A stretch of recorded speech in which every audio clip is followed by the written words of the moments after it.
Dear student, good morning. आज हम अध्ययन करेंगे मौद्रिक नीति के उपकरण के बारे में। इससे पूर्व कक्षा में हमने अध्ययन किया था कि मौद्रिक नीति का अर्थ क्या है, मौद्रिक नीति के उद्देश्य क्या है। मौद्रिक नीति के अर्थ में हमने पढ़ा था कि मौद्रिक नीति का अभिप्राय सरकार अथवा मौद्रिक अधिकारी की उस नीति से लगाया जाता है जिसमें पूर्व निर्धारित उद्देश्यों की प्राप्ति के लिए मुद्रा तथा साख की मात्रा, उसके उपयोग तथा लागत को नियंत्रित किया जाता है। आज हम मौद्रिक नीति के उपकरणों का अध्ययन करेंगे, जिसमें हमारा पहला है बैंक दर। बैंक दर आप निचली कक्षाओं में भी आपने सामाजिक विज्ञान में अध्ययन किया होगा कि जो मौद्रिक नीति के उपकरण कौन कौन से हैं, जिसमें है आपके बैंक दर, खुले बाजार की क्रियाएं, नगद रिजर्व अनुपात, वैधानिक तरलता अनुपात, रेपो दर, रिवर्स रेपो दर तथा मार्जिनल स्टैंडिंग फैसिलिटी MSF। इसके अलावा चयनित साख नियंत्रण में हम पढ़ते हैं न्यूनतम मार्जिन की आवश्यकताएं, उधार की अधिकतम सीमाएं, उधार की न्यूनतम दरें, साख नियोजन, प्रत्यक्ष साख आवंटन व साख की राशनिंग, नैतिक दबाव, साख मॉनिटरिंग की व्यवस्था। प्यारे विद्यार्थियों, मौद्रिक नीति पर कई बार प्रश्न आ जाता है, जैसे 10 नंबर की टिप्पणी भी आ जाता है मौद्रिक नीति पर। कई बार इसमें जैसे मौद्रिक नीति के उद्देश्य भी पूछ लिए जाते हैं। 2 नंबर का भी प्रश्न आ सकता है कि मौद्रिक नीति से क्या अभिप्राय है या मौद्रिक नीति से क्या तात्पर्य है। इसके अलावा आपके इसमें 10 नंबर का प्रश्न ऐसा आ सकता है कि मौद्रिक नीति के उपकरणों को समझाइए, या इसमें ऐसे भी आ सकता है कि बैंक दर से क्या तात्पर्य है, नगद रिजर्व अनुपात से क्या तात्पर्य है, वैधानिक तरलता अनुपात से क्या तात्पर्य है, रेपो दर किसे कहते हैं, रिवर्स रेपो दर किसे कहते हैं। तो 2 नंबर, 4 नंबर, 10 नंबर या 20 नंबर का भी प्रश्न इसमें आ सकता है। तो हम इसको विस्तार से इसका अध्ययन करेंगे। सबसे पहले हम देखते हैं बैंक दर। बैंक दर क्या होता है? जैसे 2 नंबर का प्रश्न आ जाए कि बैंक दर से क्या तात्पर्य है, तो आप लिखेंगे कि बैंक दर वह दर है जिस पर देश का केंद्रीय बैंक, अर्थात भारत में केंद्रीय बैंक कौन सा है? रिजर्व बैंक है, बैंकों को ऋण देता है अथवा उनके प्रथम श्रेणी के बिलों की पुनर्कटौती करता है। अर्थात हम यदि सामान्य शब्दों में इसको देखें तो बैंक दर वह ब्याज दर है जिस पर केंद्रीय बैंक व्यापारिक बैंकों को ऋण प्रदान करता है या उसके प्रथम श्रेणी के बिलों की कटौती करता है। इसे हम बैंक दर कहते हैं। अब साख सर्जन या साख क्षमता को नियंत्रित करने के लिए बैंक दर को अपनाया जाता है। यदि हमको साख का विस्तार करना है, मुद्रा की पूर्ति बढ़ानी है, तो बैंक दर में कटौती की जाती है। और यदि साख को नियंत्रण करना है, बाजार में मुद्रा की पूर्ति को नियंत्रित करना है, तो बैंक दर को बढ़ाई जाती है। मानी जब बैंक दर बढ़ाई जाती है तो बैंकों की ऋणों की लागत बढ़ने से बैंक उधार कम होने से देश में साख की मात्रा बढ़ेगी।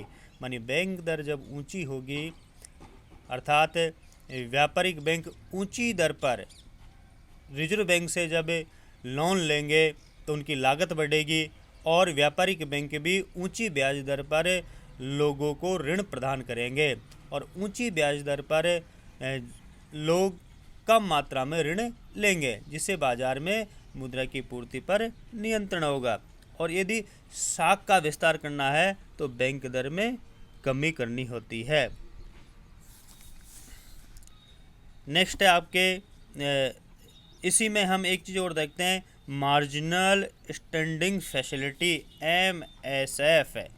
भारतीय रिजर्व बैंक द्वारा 9 मई 2011 से प्रारंभ की गई अतिरिक्त ऋण सुविधा, जिसके अंतर्गत व्यापारिक बैंक आपातकाल में रिजर्व बैंक से MSF दर पर उधार ले सकते हैं। मानी रिजर्व बैंक ऑफ इंडिया ने 9 मई 1911 में MSF सुविधा लागू की। इस पर आपातकाल में कोई भी व्यापारिक बैंक रिजर्व बैंक से मार्जिनल स्टैंडिंग फैसिलिटी पर ऋण ले सकता है। समय समय पर इसमें परिवर्तन होता रहता है। इसके बाद में है खुले बाज़ार की क्रियाएं। खुले बाज़ार की क्रियाएं में ये भी आपके मौद्रिक नीति को, ये भी साख नियंत्रण का एक उपकरण है। खुले बाज़ार की क्रियाओं में रिजर्व बैंक ने इस अस्त्र को भूतकाल में इसका कम उपयोग किया, लेकिन हाल ही के वर्षों में खुले बाज़ार की क्रियाओं का काफ़ी उपयोग होने लगा है।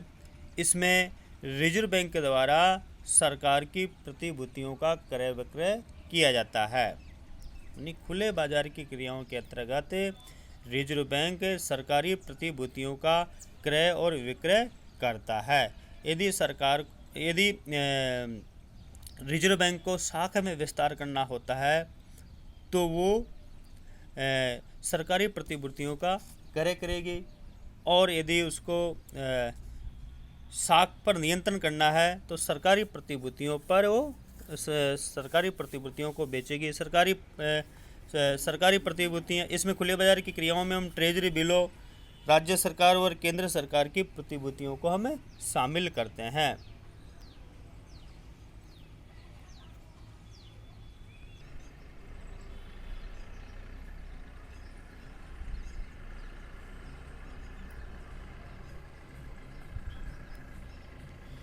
देखिए, सेकंड हमारा जो मौद्रिक नीति का उपकरण या औजार था खुले बाज़ार की क्रियाएं। नेक्स्ट हमारा है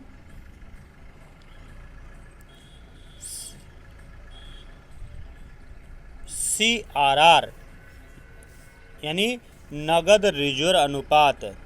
भारतीय रिजर्व बैंक अधिनियम 1934 के अनुच्छेद 42(1) के अनुसार सभी जो व्यापारिक बैंक होते हैं, इसमें प्रादेशिक ग्रामीण बैंक को छोड़कर, अपनी कुल जमा पूंजी का कुछ प्रतिशत हिस्सा या हमियों का एक निश्चित हिस्सा रिजर्व बैंक में जमा कराते हैं।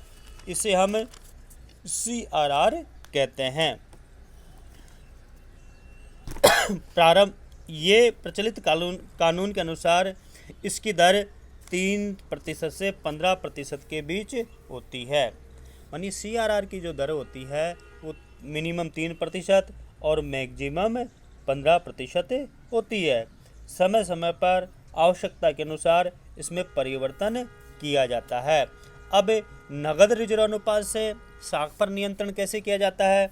अब यदि हमको शाख का विस्तार करना होता है तो रिजर्व बैंक क्या करता है? CRR में कटौती करता है या CRR की दर को कम करता है, ताकि बैंकों के पास ऋण देने की मात्रा अधिक हो। दूसरा, यदि शाख पर नियंत्रण करना होता है तो रिजर्व बैंक CRR की दर में वृद्धि कर देता है, जिससे व्यापारिक बैंकों के पास लोगों को ऋण देने की सुविधा कम हो जाती है।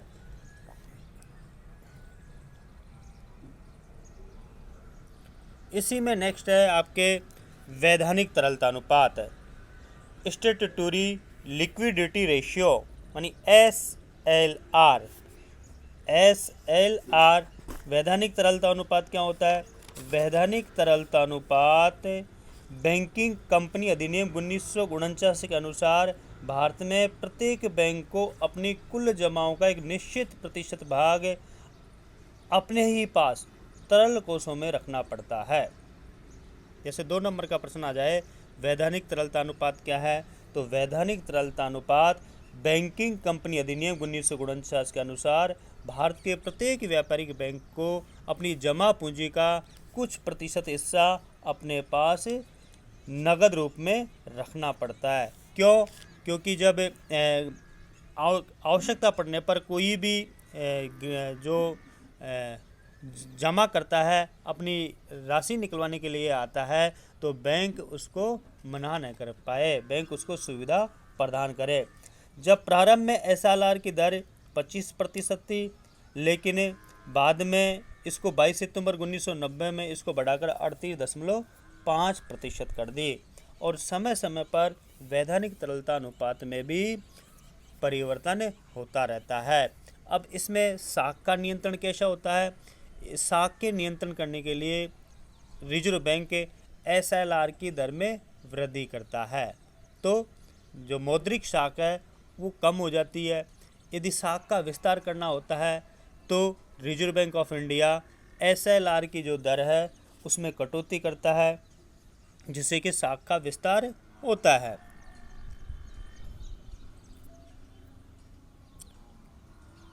नेक्स्ट है आपके रेपो रेट। रेपो दर ब्याज की वह दर है जिस पर भारतीय रिजर्व बैंक अपने द्वारा पूर्व निर्धारित प्रतिभूतियों की अतिरिक्त जमानत पर केंद्रीय बैंकों, केंद्र सरकार एवं राज्य सरकार अथवा निर्धारित वित्तीय संस्थाओं को अल्पकालीन ऋण प्रदान करता है। अर्थात रेपो दर वह अल्पकालीन दर होती है जिस दर पर रिजर्व बैंक ऑफ इंडिया व्यापारिक बैंकों तथा राज्य सरकारों को ऋण प्रदान करती है। जैसे 2 नंबर का प्रश्न आ जाए तो आपको कैसे लिखना है कि रेपो दर ब्याज की अल्पकालीन दर होती है जिस पर व्यापारिक बैंक भारतीय रिजर्व बैंक से उधार लेते हैं, जिसे एक निश्चित अवधि के बाद वापस लौटाना होता है। ये एक तरह से अल्पकालीन दर होती है।